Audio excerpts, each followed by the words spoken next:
안녕하십니까. 세종시 손오공 교수의 쉬운 수학 교육TV 손오공 교수 인사드리겠습니다. 자, 제가 또 이렇게 제 모습을 찍어 유튜브에 올리는 이유는 제가 첫 번째 수학 공부법에 대해서 업로드를 하였는데 거기에 대해서 시청자 분께서 어떠한 경우일 때 그런 공부법을 해야 되는지에 대해서 혼동이 있었다고 하셔서 제가 거기에 대한 해설을 하고자 촬영하게 되었습니다. 자, 저번 첫 번째 수학 공부법에 올라간 강의 업로드된 내용은 학교나 학원 같은 데서 수학 과제나 숙제를 내주었을 때 숙제하는 방법, 과제를 하는 방법에 대해서 제가 설명하여 업로드를 한 내용입니다. 자, 그러면 이번에는 특목고 학생이라든가 영재고 학생, 국제고 학생, 그리고 수능을 준비하는 학생들을 대상으로 한번 어떻게 공부를 하는지 설명을 드리겠습니다. 저도 지금 설명드리는 방법을 통해서 수능에서 수학은 만점을 맞았습니다. 그리고 고등학교에서도 대부분 만점을 받은 방법이어서 여러분께 소개를 시켜드리겠습니다. 지금 제가 설명하는 부분은 중간고사 또는 기말고사 또는 수능을 앞두었을 때 수학 공부하는 방법이라고 말씀을 드리겠습니다. 자, 우선 수능을 앞둔 수능이 아직은 많이 남았지만 그래서 미리 말씀을 드리겠습니다. 수능을 앞둔 학생들은 수능을 올해 보셔야 될 학생들은 최소 1개월에서 2개월 전부터는 사실 지금 올해 수능을 본다고 하면 지금쯤 수능에 나오는 수학 범위에 대해서는 이론적으로는 개념적으로는 끝내놓은 상황이어야 됩니다. 지금부터는 이제 시험 공부를 하는 기간이지 진도를 나가는 기간은 아니죠. 그래서 아직 개념이나 수능 범위까지 진도를 못 나간 학생들은 좀 빠르게 진도를 먼저 마무리를 져야 된다고 생각이 됩니다. 그리고 진도가 마무리된 학생들은 지금 시점에서는 뭐 개념, 뭐 정석이라든가 뭐 센 그런 문제집보다는 정석이나 개념 원리 같은 이론서인 문제집을 푸는 것보다는 센이라든가 뭐 RPM, 자이스토리, 메가스터디 나온 N제 문제집이죠. 모의고사 모음집, 기출문제 모음집을 가지고 지금은 수능 특강이 나오기 전까지 뭐 수상 하를 쭉 한번 풀어보고 틀린 거를 체크해 보면 될 것 같습니다. 그리고 수능 특강이 나오게 된다면 수능 특강을 한번 연계 문제다 보니까 한번 풀어보시고 수능 특강은 수능 완성이 나오기 전까지 마무리를 져야 될 것 같습니다. 자, 그리고 지금부터 중요한 내용입니다. 지금부터 수능이 한두 달 전이 남았다면 그때서부터는 제가 공부해서 수학에서 만점을 받은 방법을 설명드리겠습니다. 이 방법이 지금 설명드리는 방법이 특목고, 영재고, 과학고, 국제고 같은 특목고 또는 학군이 높은 자사고 학생들 중간고사, 기말고사가 상당히 난이도가 높죠.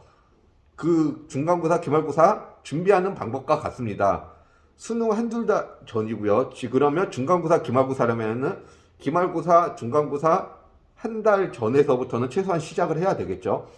그러니까 지금 중간고사가 끝났어요. 이제 기말고사가 좀 뒤돌아서면 기말고사 기간이 다가옵니다. 그러니까 기말고사까지 진도가 끝난 학생이라면 기말고사까지 수학 진도가 끝난 학생이라면 지금부터 기말고사 대비를 들어간다고 생각하고 제가 설명드리는 방법대로 한번 해보시면 정말로 눈에 띄게 바뀌어진 수학 점수를 확인할 수 있을 겁니다. 그러면은 수학 공부하는 방법을 설명드리면, 저희가 월, 화, 수, 목, 금, 토, 일, 7일이죠, 일주일이. 7일이면 월, 화, 수, 목, 요일, 월, 화, 수, 목, 금요일까지죠. 금요일 5일 동안 무엇을 하냐면, 하루에 1회씩, 기말고사, 중간고사라고 하면은, 이거는 광고가 아니에요. 저희 제 네이버 카페가 아니라 네이버 카페 기출비라는 카페에 들어가면은 타 학교에서 나왔던 시험 문제들이 많이 있을 겁니다. 뭐 꼭 기출비를 제가 말씀드리는 거는 가입을 하면 무료로 이용을 할 수 있습니다. 무료로 문제집을 다운받을 수 있고, 뭐 유료 서비스라고 하면 뭐 족보닷컴이라든가 내신코치라든가 여러 개 있습니다. 그런 데에서 이제 기출 문제, 지금까지 나왔던 학교 시험 문제들을 입수를 해서 하루에 1회씩만 풀어보세요. 하루에 1회. 많은 횟수도 말고 하루에 1회씩을 푸는데, 어떻게 푸냐면은 시간을 맞춰서, 저희 시간 안에 푸는 것도 연습을 하셔야 돼요.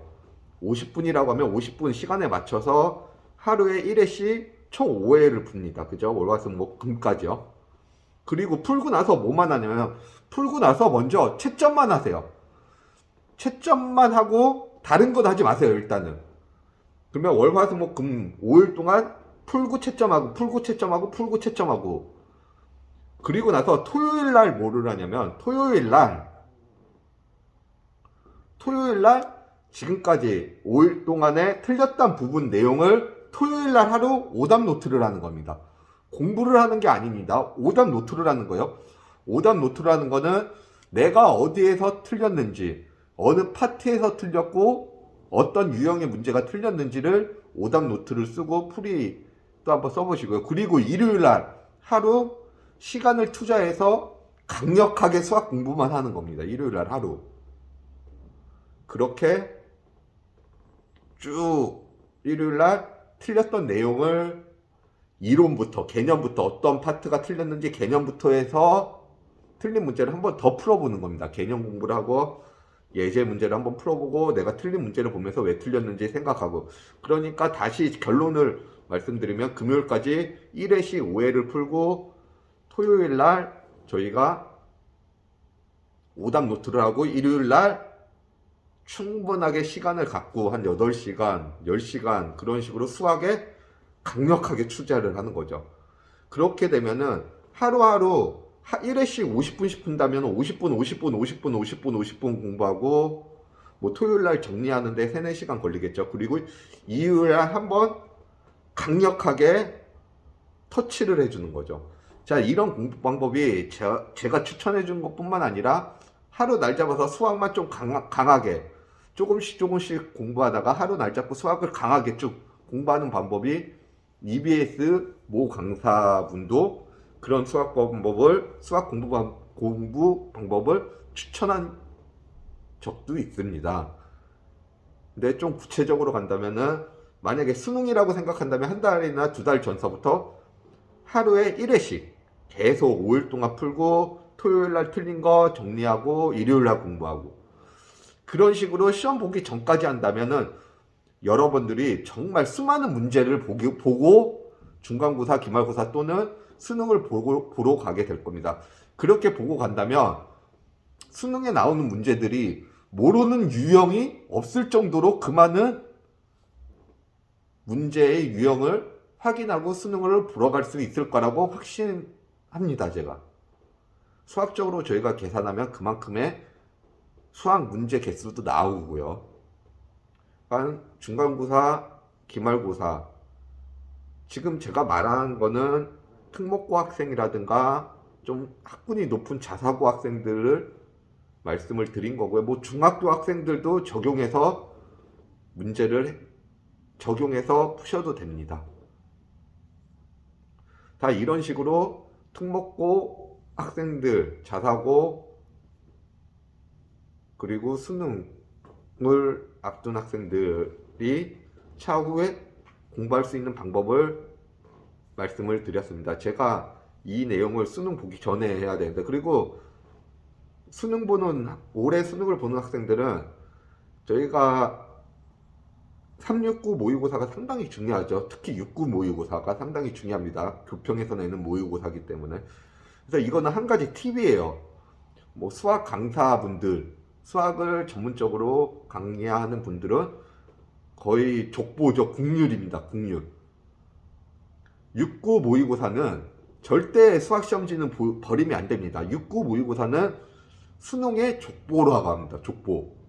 그래서 6월 달에 어떤 파트에서 문제가 나왔는지, 9월 달에 어떤 파트에서 문제가 나왔는지 한번 쭉 확인을 해보고 중복되는 파트가 있는지 확인을 해보세요.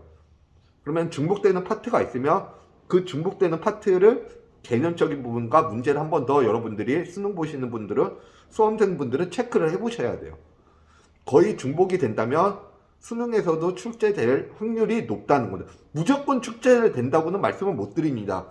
저도 뭐 신이 아니기 때문에 그만큼 다른 파트에 비해서 출제될 확률이 높다라고 말씀을 드릴 수가 있어요. 자, 이거는 유명 수학 강사 선생님이라든가 수학을 오래 지도했던 분들은 다 알고 있는 사실일 겁니다. 자, 이런 식으로 수학을 준비한다면은 모든 시험에서 크게 어려움이 없을 거라고 생각이 들어요. 그리고 또 요청사항이 한 가지 더 있었는데, 정적분이라든가 확률 통계에 대해서 촬영을 해달라고 요구를 하셔서 제가 요번 주에는 함수 2부를 마무리 짓고 다음 주에 중학교의 경우의 수가 있죠. 중학교 수준의 경우의 수를 가지고 고등학교까지 연계되는 과정, 중학교의 경우의 수 찾는 내용을 가지고 순열 조합으로 넘어가는 그 과정을 한번 촬영하여 업로드, 그 내용은 다음 주에 업로드를 한번 하도록 하겠습니다. 그러면 이렇게 수학 공부법 2부는 마무리 짓도록 하겠습니다. 끝까지 영상을 시청해 주셔서 감사하시고요. 다른 건 다 필요 없습니다. 좋아요와 구독 한 번만 눌러주시기 바랍니다. 좋아요는 이 표시죠. 좋아요